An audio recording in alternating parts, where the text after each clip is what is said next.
ما زالت سرقة التراث المغربي مستمرة. يوتيوبر سوري يبيع ذمته ليهم طبعا. ازاي؟ بما ان هم ملوك الدفيعة. فتعالى يا ابني، انت بتتميز بايه؟ بالاكل. خلاص خش مطعم مغربي مكتوب عليه من بره المغرب، تخش جوه تلاقي علم المغرب مرفوع، تلاقي صورة جلالة الملك موجودة، انزل بالاكل. الله ده جميل، يلا افتح الكاميرا. الاكل الجزائري شوفوا جماله، شوفوا حلاوته، وهو اصله مغربي. السلام عليكم واهلا بيكم في حلقه جديده. دوس لايك وشير الفيديو ده على اوسع النطاق علشان نحاول نوصل بقى زي ما قال جلاله الملك التراث المغربي. طبعا يوتيوبر سوري بيعمل رياكت على اكلات، دخل مطعم في المانيا. يعمل ايه؟ طبعا وهو داخل مكتوب من بره المطعم مطعم مغربي، فمعروفه ان هو داخل مطعم مغربي. وهنبين كذبه في نفس الفيديو ده، انه عمل مرتين فيديو في نفس المطعم بس على ترابيزه مختلفه. عمل رياكت الاول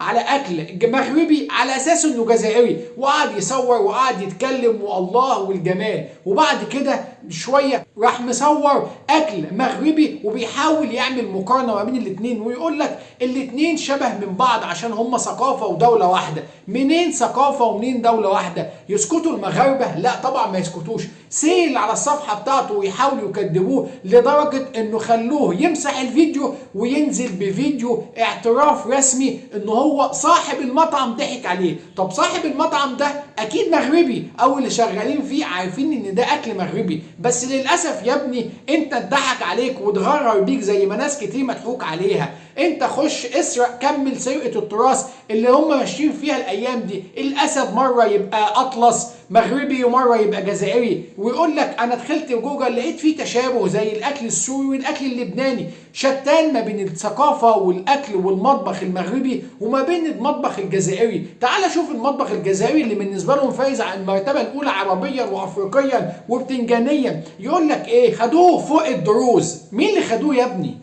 انت تعرف مين اللي خدوه؟ ده الاكل نفسها مشكوك في امرها، وتقول لي انت تراث. تراث مين يا ابني؟ هو ده التراث بتاعهم. وطبق مومو في حجر يماه. انت متخيل؟ والقاضي وجماعته يعني حتى ما بيجيش لوحده، لا ده بيجي مع الحاشيه بتاعته. ما هم ماشيين كده، يخافوا على نفسهم يمشوا لوحديهم. فالاكلات لازم تبقى شباب. وسكران طايح في الضوء. يعني انت متخيل سكران ده؟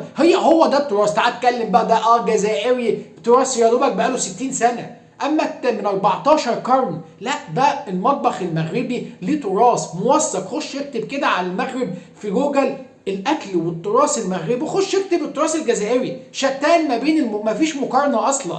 فطبعا انت محاوله بائسه انك توثق او تعترف او تجمل المطبخ الجزائري، بس يبقى الحال كما هو عليه. الملوك الملوك. بشكركم شكرا جزيلا، ولا عزاء للحاقدين.